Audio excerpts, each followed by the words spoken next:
여야를 합쳐서 이번 대선에 도전하기로 밝힌 잠정 주자군이 총 19명입니다. 한 명이 없는 20명에 육박한 겁니다. 이렇게 대선 주자가 많았던 적이 있었을까 싶을 정도입니다. 그만큼 여야 모두 이번 대통령 선거를 그 어느 때보다 중요하게 생각한다라는 반증이 될 겁니다. 여야 간의 대결도 치열해지겠지만 여당은 여당끼리, 야당은 야당끼리의 대결 또한 그 어느 때보다 치열해질 전망입니다. 대통령 주자들과 관련된 뉴스 본격적으로 시작을 해보겠습니다. 그중에 하나, 오늘 이재명 지사가 조금 전 대선 선언을 했습니다. 뭐라고 밝혔을까요? 들어보시죠. 대한민국 헌법 제1조를 읽으면서 두렵고 엄숙한 마음으로 제20대 대한민국 대통령 선거에 출마를 선언합니다. 역사를 돌이켜보면 공정한 나라는 흥했고 불공정한 나라는 망했습니다. 공정한 사회에는 꿈과 열정이 넘치지만 불공정한 사회는 불가피하게 좌절과 회피가 잉태됩니다. 규칙을 지켜도 손해가 없고 억울한 사람도 억울한 지역도 없는 나라. 기회는 공평하고 공정한 경쟁의 결과로 합당한 보상이 주어지는 그런 사회라야 미래가 있습니다. 위기가 더 많았던 흑수저 비주류 출신이지만 위기를 기회로 바꾸면서 성과를 만들어 온 저 이재명이야말로 위기의 대한민국을 희망민국으로 바꿀 수 있습니다. 위기의 대한민국, 지금은 이재명. 새로운 대한민국, 이재명은 합니다. 이재명 지사 측이 미리 만들어 놓은 영상을 조금 전에 공개를 한 거고 거기에 음악과 사진 등도 삽입이 돼 있는 모습 살펴보고 있습니다. 상당히 조용한 출정식이다라고 밝히고 있습니다. 그 이유가 뭘까요?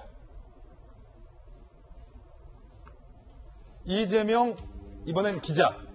이 지사가 조용한 소위 출정식에 의도가 있는 겁니까?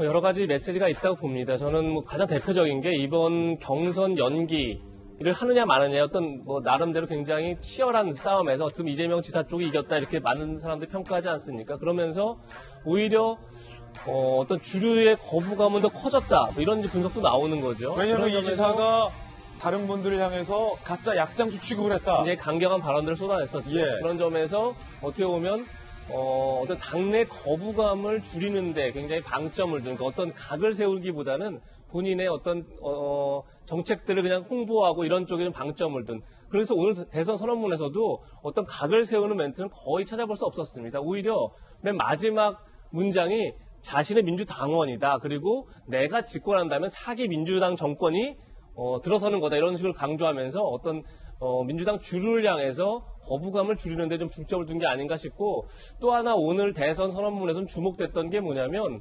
그러니까 일단 대한민국은 위기다. 그 위기의 근본 원인은 불공정과 그리고 양극화다. 그러면서 이제 저성장으로 인한 기회의 빈곤 문제를 지적하고 이런 것들이 굉장히 인상적이었는데 중요한 건 본인이 어쨌든 기본소득, 기본주택, 기본 시리즈들을 굉장히 지금까지 강조해 왔는데 대선 선언문에서 물론 이제 그 기본소득이라든지 기본주택 이런 단어들이 포함됐지만 그렇게 강조하지는 않았더라고요. 그만큼 무슨 의미냐면 어쨌든 이재명 지사의 가장 큰 특징 중에 하나가 다른 정치인들과는 드물게 다르게 어떻게 자신의 어떤 정책 브랜드를 통해서 팬덤을 형성했던 그런 정치인인데 어떤 기본 시리즈가 굉장히 많은 야권뿐이 아니라 여권 내에서도 많은 비판을 받고 있죠. 그래서 어쨌든 비판을 최소화하고 뭔가 각을 세우고 뭔가 어떤 이렇게 대립각을 세우는 문제에 있어서 굉장히 조심스러워하는 그런 모습이 이번 대선 선언문에서 역력하게 담겨 있었던 게 아닌가 그렇게 보였습니다. 예, 이 여당의 대권 주자 중에 지지율 1위를 달리고 있는 이재명 지사의 출정 선언이었고 그 안에 담긴 전략까지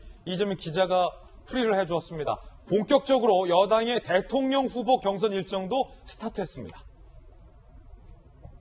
빅3의 첫 행보 궁금한데 이재명 지사는 고향 안동을 가는 것으로 고향의 표심 구애에 나섰습니다. 이낙연 전 대표도 후보 등록 후의 첫 일정 광주, 고향 호남행을 떠났다는 겁니다. 정세균 전 총리는 5대 도시 철도 지하화의 공약을 발표하면서 정책으로 승부하겠다. 벌써 빅3의 전략과 행보가 조금씩 같은 것도 있고 다른 것도 있고요. 민주당의 대통령 후보 총 9명입니다. 많아요. 추미애 전 장관, 이광재 의원, 이재명 지사, 정세균 전 총리, 이낙연 전 대표, 박용진 의원, 양승조 지사, 최문순 지사, 김두관 의원인데 요게 벌써 이 경선 후보 넘버가 나왔다고요. 추미애 전 장관이 1번, 기호 1번, 민주당 내에서 이광재 의원이 기호 2번, 이재명 지사 기호 3번, 정세균 4번, 이낙연 5번 이 순서로 쭉 가게 됩니다. 전재수 의원님, 예.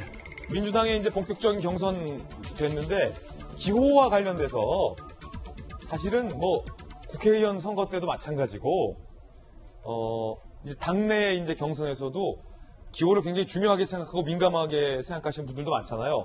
이게 그러니까 어떻게든 뭐 1번이냐, 2번이냐, 3번이냐, 아니면 뭐 5번 뒤로 밀려나냐, 뭐 이런 것도 민감해할 것 같은데 요 지금 기호 넘버 배순 이거 어떻게 보십니까? 일단은 저 이제 기호 추첨을 할 때는 본인들이 안 나가고 이제 대리인들이 나가거든요. 아, 대리인들이? 네, 대리인들이 나가서 이제 뽑기 하는 거죠. 아니 그 대리인은 얼마나 부담돼요. 그래서 제가 그 말씀을 드리려고 하는데 대리인들이 하루 전날 엄청 긴장한답니다. 그렇죠. 그다음에 또 좋은 기운을 받기 위해서 예. 뭐 혼자만의 뭐 비법이 있다면 그런 것도 하고 뭐 그래서 굉장히 이제 당내 경선을 할 때 기호를 몇 번을 받는지 이 부분에 대해서 되게 신경을 쓰는데 특히 예. 이제 민주당이 지금 이제 총선이나 지방선거를 하게 되면 기호 1번이잖아요. 1번이잖아요. 예. 이제 뭐 제일 먼저 이제 당의 기호와 일치하는 것을 제일 선호를 하고 1번이 가장 선호하는 그렇습니다. 번호. 그 다음에 우리 국민들이 생각하는 건 똑같습니다. 짝수보다는 1357. 1357. 그 다음에 럭키 세븐. 럭키 세븐. 뭐 이런 거. 그렇기 때문에 굉장히 아마 예. 그렇게 신경들을 썼을 텐데. 추미애 전 장관 입장에서는 그러면 1번, 인기 있는 1번을 어떻게든 또 쟁취했네요. 뭐 잘 뽑았네요. 굳이 뭐 의미를 부여하자면 그렇습니다. 그런데 또 이제 뽑고 난 뒤에 예를 들면 4번을 뽑았다. 별로 안 좋아하지 않습니까? 4번은 예. 일반적으로.